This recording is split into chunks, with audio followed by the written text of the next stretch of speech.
Hello दोस्तों, नमस्कार। मैं रजनीश सुथार गुजरात इंडिया से और आप सभी का हमारे यूट्यूब चैनल पर हार्दिक स्वागत है। तो दोस्तों, इस वीडियो में मैं आपको दिखाने वाला हूँ, आप देख सकते हो स्क्रीन के ऊपर ये वाला जो आपको दिख रहा है इको गाड़ी का डिप्रेशन। ठीक है, ये क्राउन पिनियन इसके अंदर खराब हो चुके हैं और इसको हम चेंज करने वाले हैं। ये गाड़ी चलती गाड़ी में आवाज करती है, जैसे प्लेन चल रहा है इस तरह का पीछे वाले बेरिंग जैसे आवाज कर रही है। इसी तरह से इसके क्राउन में आवाज आ रहा था और टर्निंग में ज्यादा आवाज आ रहा था। तो इसका बेबी चक्कर भी खराब है और इसका जो क्राउन पिनियन के अंदर जो बेबी चक्कर आता है वो भी मैं आपको अंदर दिखा दूंगा कि ये वाला टर्निंग में आवाज करता है। तो ये वीडियो में मैं आपको इसको पूरा चेंज करके दिखाने वाला हूँ और किस तरह से चेंज करना है, क्या क्या चीजें इसके लिए चाहिएगी और इसमें कितना खर्चा आता है, वो सब मैं इस वीडियो में आपको दिखाने वाला हूँ। तो वीडियो में एंड तक बने रहे। वीडियो को लाइक और चैनल को सब्सक्राइब करना बिल्कुल ही ना भूले। तो शुरू करते हैं अभी।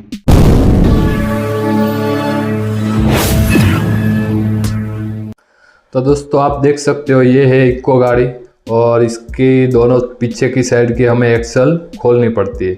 तो इसका ये क्राउन पिनियन हम चेंज करने वाले हैं। आप देख सकते हो ये वाला क्राउन पिनियन, और ये आपको इस तरह से अंदर लगा हुआ अभी दिख रहा होगा। इसको हम पूरा खोलेंगे। इसके लिए सबसे पहले हमें दोनों साइड की एक्सल खोलनी होती है और क्या क्या चीज़ें खोलनी होती है वो सब आपको मैं इस वीडियो में दिखाता रहूँगा। तो वीडियो को एंड तक देखें। तो अभी आप देख सकते हो ये वाला पिनियन खुलेगा। इसके लिए हमें सबसे पहले आगे का ये जॉइंट जो है, इसका चौकड़ी लगा है, जॉइंट लगा है, इसको खोलना पड़ेगा। ये जॉइंट खोलने के बाद ये दोनों भाग अलग हो जाएंगे और उसके बाद ये क्राउन पिनियन खुलेगा। इसके लिए ये सब हमें इस दोनों व्हील खोल के इस तरह से ब्रेक सब निकालना पड़ता है और ब्रेक की पाइपें भी सभी खोलनी पड़ती है। तो इसको सबसे पहले एक्सल को निकाल देते हैं। तो इस तरह से पुलर लगा के हम एक्सल को इस तरह से ठोकते हैं तो निकल जाती है। और अभी इसको पूरे बाहर नहीं निकालेंगे, उस साइड की हम पहले इसी तरह से बाहर निकाल देते हैं। वो आप देख सकते हो इस तरह से ये कूलर यूज करके हम इसको भी निकाल देंगे। तो इसकी ब्रेक की पाइप पीछे से खोली नहीं है क्योंकि ये वो बोल्ट स्लिप हो रहा था, तो उसकी वजह से इसको पाइप को नहीं खोल पाए हम। तो इसको अभी इसी तरह से बोल्ट खोल के सीधा निकाल देते और फिर मैं आपको दिखाता हूँ कि किस तरह से हमने इसके पिनियन को चेंज किया है। वो सब मैं आपको इस वीडियो में दिखाता रहूँगा। तो अभी आप देख सकते हो इस तरह से इसको भी ठोक के हम बेरिंग को बाहर निकाल देते हैं। तो बेरिंग जाम रहती है तो इस तरह से कूलर यूज करके हमें बाहर निकालनी होती। अभी इसकी जो ब्रेक पाइप लगी हुई है वो पीछे से हमने खोली नहीं है, ठीक है, क्योंकि वो ऊपर से इसकी चाकी जो बोल्ट लगता है वो भाग स्लिप हो चुका है। इस तरह से मैं आपको दिखा देता हूँ, ये वाला भाग स्लिप हो चुका है और वहाँ से खोल देंगे अभी इसको यहाँ से। और आगे भी एक बोल्ट ये वाला और एक बोल्ट आगे की तरफ है। इस तरह से ऊपर से वो क्लैम में से निकालेंगे और इस तरफ से पाइप खुली हुई है, आपको दिख रही होगी। तो इसी तरह से पूरी की पूरी पाइप के साथ ये थाली ये डिश पूरी बाहर आ जाएगी। और इस तरह से आप देख सकते हो ये बेरिंग बाहर कूलर से निकल चुकी है। तो इतनी हमने बाहर इसको निकाल दिया है, ठीक है। तो अभी इसकी ये वाली पाइप खोल देते हैं सबसे पहले और फिर मैं आपको दिखाता हूँ। तो इस तरह से हम बोल्ट को 10 नंबर का बॉक्स पाना लगेगा और इस तरह से हम इसको खोल देंगे। तो यहाँ से जाम नहीं रहता है और पाइप जाम रहती है तो इसको नहीं ना डालनी पड़े, उसकी वजह से इसको तोड़ के भी निकालेंगे तो इसका सिलेंडर, ब्रेक सिलेंडर है, वो भी नया डालना पड़ेगा। इसलिए इसको तोड़ना नहीं है, इसको वही का वही रखना है, ऐसा का ऐसा ही रखना है। और सिलेंडर अभी भी नया ही है, कुछ पुराना नहीं हुआ है और ना ही ख़राब हुआ है, तो इसको हम फालतू में चेंज नहीं करेंगे। तो इस तरह से पूरी पाइप को खोल के निकाल देते हैं। तो पाइप को निकालने के लिए आप देख सकते हो इस तरह से थोड़े बहुत मशक्क़त से निकालनी पड़ती है क्योंकि ये क्लैम थोड़ा हार्ड रहता है और इस क्लैम को इस तरह से अलग करना होता है। वो मैं आपको कम्प्लीटली दिखा देता हूँ, देख सकते हो। तो इस सबसे पहले मैं इस क्लैम को फटाफट से खोल देता हूँ।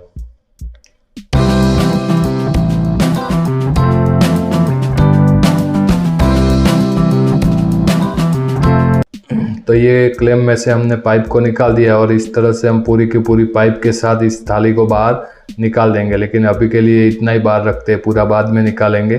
और इसकी दोनों बेरिंग भी हमें ख़राब लगेगी तो हम इसको भी चेंज करेंगे।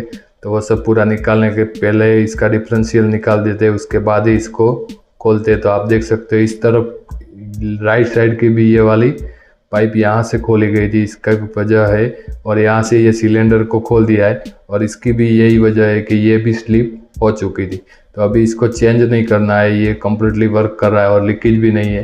तो इसको ऐसे ही खोलेंगे नहीं और इसी तरह से अंदर फिटिंग भी फिट से कर देंगे। तो इस तरह का जो भाग है वो कम्प्लीटली काम कर रहा था, ये वाला भाग, ठीक है। तो उस जगह से खोल दिया हमने। अभी इसका एक्सल कम्प्लीटली फ्री हो चुका है और नीचे की साइड से हम इसका जो जॉइंट है उसको भी खोल दिए हैं। अभी इसके सारे बोल्ट भी पिनियन के साइड से खोल दिए, आप देख सकते हो इस तरह से पूरे के पूरे। और यहाँ पर कोई भी मक्खी वगैरह नहीं रहती है, लेकिन इसका ये जो ट्यूब लगा है उसी ट्यूब की वजह से ये पूरा चिपका रहता है। तो इसको हम इस तरह से ठोक के थोड़ा बहुत लूज कर देंगे। और जो ये वाला भाग है आप देख सकते हो इस तरह से ऑयल नीचे निकल रहा है, इसी तरह से थोड़ा बहुत तो छूटा हो जाता है। तो ये ट्यूब को लूज करने के लिए, ट्यूब को छुड़ाने के लिए इस तरह से थोड़ा बहुत हथौड़ी से ठोकना पड़ता है, तभी जाके ये लूज होंगे। अभी आप देख सकते हो इस तरह से कम्प्लीटली ये अभी अलग होने लगेगा। आप देख सकते हो इस तरह से ट्यूब कम्प्लीटली छूट जाती है, इस तरफ से छूट गई है, अभी उस तरफ से छुड़ा नहीं बाकी।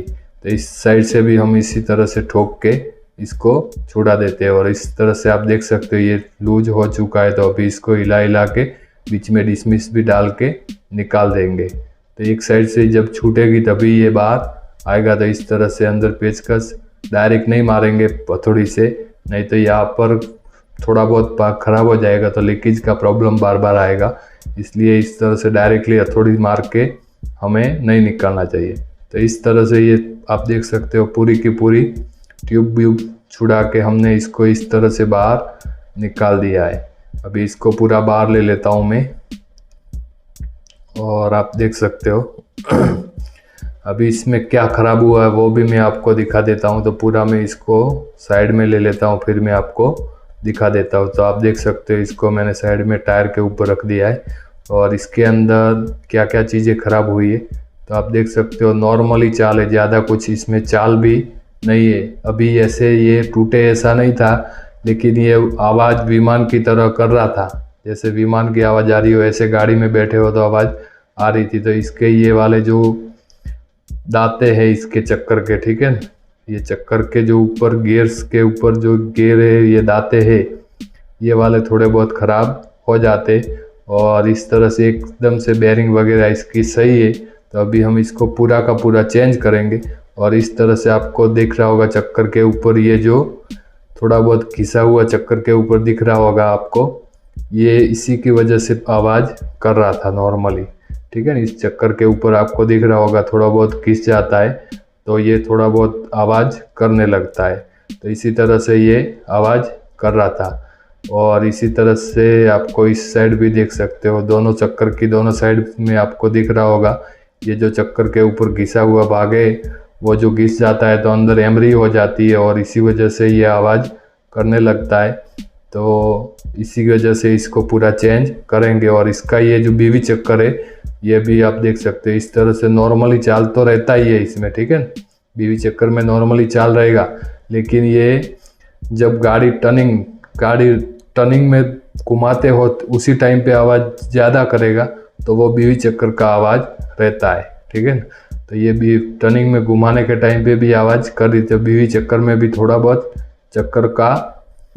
चक्कर घिस गए, ठीक है। तो उसको हम पूरा का पूरा आप देख सकते हो पूरा का पूरा सेट इसका लाया है हमने MGP का और उसको हम लगाएंगे। तो ये बॉक्स है इसके अंदर हमने मंगवाया था और इसको बाहर निकाल देते हैं सबसे पहले।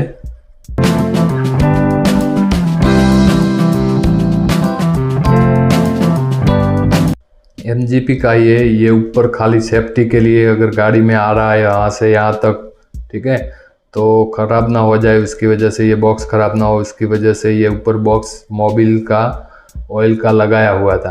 बाकी MGP का ओरिजिनल ही है और इसी को हम इसके अंदर फिटिंग करने वाले हैं। तो इसको पूरा बाहर निकाल देते हैं और देख सकते हो आप किस तरह से ये वाला कंपनी का आता है वो किस तरह से आता है वो भी मैं आपको दिखा देता हूँ इसको बाहर निकाल के। तो चलो भाई इसको सबसे पहले बाहर निकाल देते हैं और इसकी अनबॉक्सिंग कर दी है हमने। अभी आप देख सकते हो इस बॉक्स को हम साइड में रख देते हैं और इसके अंदर से ये वाला भाग जो है इसको हम निकाल देते हैं। ये पूरा का पूरा डिफरेंशियल हाफ भाग आता ही है, इसको पूरा का पूरा लगाना होता है। तो इस तरह से पैकिंग आता है MGP में। मारुति का जेन्युइन ही लगाना है, नहीं तो ये सक्सेस भी नहीं होगा और थोड़े दिनों में आवाज़ करने लगेगा अगर देसी डालोगे तो इसको ओरिजिनल ही लगाना ज़रूरी है। तो इस तरह से आप देख सकते हो ये पूरा का पूरा पैकिंग के साथ आता है और ये MGP का ओरिजिनल है, ठीक है। तो इसी को हम इसके अंदर लगाने वाले हैं। अभी आप देख सकते हो इस तरह से मैं आपको दिखा देता हूँ। यहाँ पर कोई भी दाग नहीं है, मतलब इसको कभी भी खोला हुआ नहीं है, कंपनी से ही फिटिंग होके पूरा का पूरा सेट आता है। और इस तरफ भी आप देख सकते हो कोई भी दाग यहाँ पर नहीं है। तो ये कंपनी से ही फिटिंग होके कंप्लीट तैयार होके आता है। तो इसका आपको ध्यान रखना और इसके सभी मार्किंग को सेम टू सेम मैच कर लेना है, तो ये ओरिजिनल है इस चीज़ का आपको पता चल जाएगा। और इसके अंदर बिल्कुल भी चाल नहीं है, ठीक है। आगे वाले भाग में भी बिल्कुल भी चाल नहीं है और कहीं भी इसमें चाल नहीं रहेगा। तो इसी तरह से इसको लगाना होता है। तो आप देख सकते हो ये नया वाला है और ये पुराना वाला है, ठीक है। तो इन दोनों को हम सेम टू सेम है, इसमें कोई फ़र्क नहीं है। तो अभी हम पुराना वाला निकाल देंगे और नया वाला लगा देंगे। तो इसको हम अंदर गाड़ी के अंदर फटाफट से फिटिंग कर लेंगे। इससे पहले मैं आपको दिखा देता हूँ कि पुराने वाले में कौन सा दाग पड़ा हुआ है जो इसको रिपेयर किया गया था पहले, और नए वाले में आप ये वाला जो इसका नट है इसके ऊपर देख सकते हो कहीं भी दाग नहीं है। और पुराने वाले में ये छेनी से इसको ठोक ठोक के टाइट किया हुआ है। तो इसके आगे बेयरिंग वगैरह कुछ भी चेंज किया गया होगा, तो इस तरह से ये दाग उसको लगे हैं, ठीक है। इस नट को इस तरह से दाग लगे हैं और दोनों साइड इसी तरह की दाग लगे हुए थे। तो आप इसके ऊपर ये मार्किंग वगैरह भी देख सकते हो और इसके अंदर बिल्कुल भी चाल नहीं रहेगा, ठीक है। ज़रा सा भी चाल इसके अंदर नहीं होना चाहिए बिल्कुल भी, तो भी ये परफेक्ट काम करेगा और स्मूथली चलेगा और बिल्कुल आवाज़ नहीं आएगी। और इसके चक्कर के आप देख सकते हो, चक्कर के अंदर जो ये आपको दाग दिख रहे होंगे इसी तरह के इसके अंदर ज़रा भी दाग नहीं है, देख सकते हो। तो ये कम्प्लीटली इसके अंदर फिटिंग कर लेते हैं और फिर मैं आपको दिखाता हूँ। तो सबसे पहले ये आप देख लो, दोनों के दोनों सेम टू सेम है, सब मैच करके चेक कर लो। फिर इसके ऊपर आपको इस तरह से बेयरिंग के अंदर थोड़ा बहुत ऑयल लगा लेना है, ठीक है। दोनों साइड में बेयरिंग के अंदर, सभी बेयरिंग के अंदर ऑयल लगा लेना है कि थोड़े टाइम के बाद ऊपर ऑयल घूमेगा तभी चढ़ेगा। तो इससे पहले थोड़ा बहुत पहले से लगा देना है। तो क्या है, इसके अंदर फिटिंग करके आपको हाथ से घुमा के जब भी चेक करना है तो वो जो भी कचरा वगैरह रहेगा वो इसको क्लीन करके फिर ये ऑयल बॉयल डालना है। तो ये आपको घुमाने के टाइम पे आपको थोड़ा बहुत इजी दिखेगा कि ये फ्री घूम रहा है, ये आप चेक कर सकते हो। इसीलिए इसको बेयरिंग के अंदर ऑयल लगाना ज़रूरी है। और अभी इसके ऊपर आप देख सकते हो इस तरह से ट्यूब लगा लेते हैं और ट्यूब लगा के फिर मैं इसको गाड़ी के अंदर फिटिंग कर लेता हूँ, ठीक है।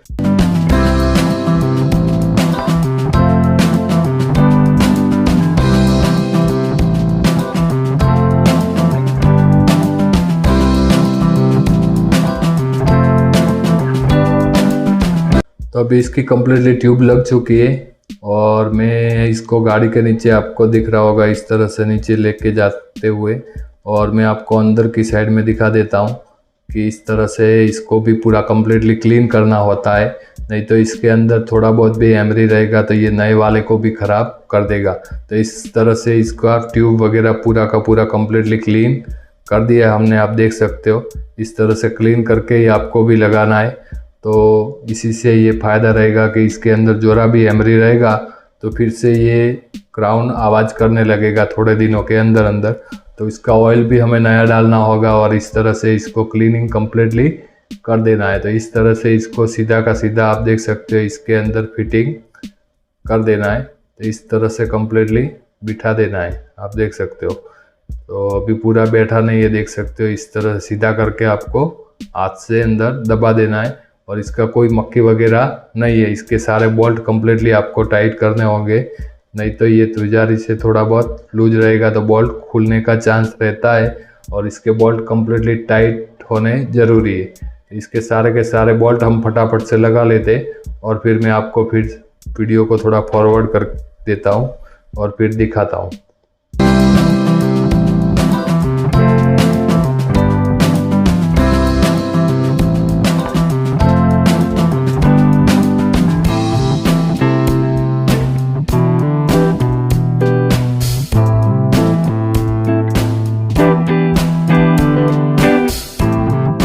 तो अभी इसके सारे बोल्ट लग चुके हैं और इसको आसपास से कम्प्लीटली टाइट कर देते हैं। तब तक इसकी दोनों एक्सल की हमने बेरिंग चेंज करवाई, वो सब मैं आपको दिखा देता हूँ कि इसमें क्या क्या करना पड़ा हमें।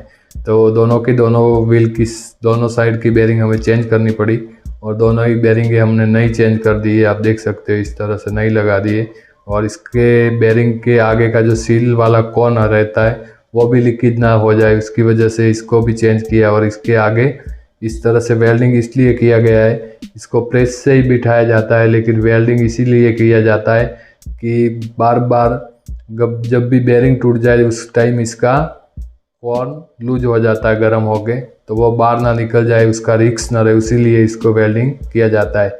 और अभी डिफरेंशियल पूरा कम्प्लीटली फिटिंग हो चुका है, दोनों साइड एक्सल फिटिंग करना चालू है। और इसके अंदर गियर बॉक्स का गियर ऑयल, इसका ACW नेव गियर ऑयल, इसके अंदर हम ट्रांसमिशन का ऑयल डाल रहे हैं, ठीक है ना। ACW नेव डाला है हमने, 1.5 लीटर ऑयल आता है इसके अंदर और ये वाला ऑयल इसके अंदर कम्प्लीटली हम ऐड कर देते हैं।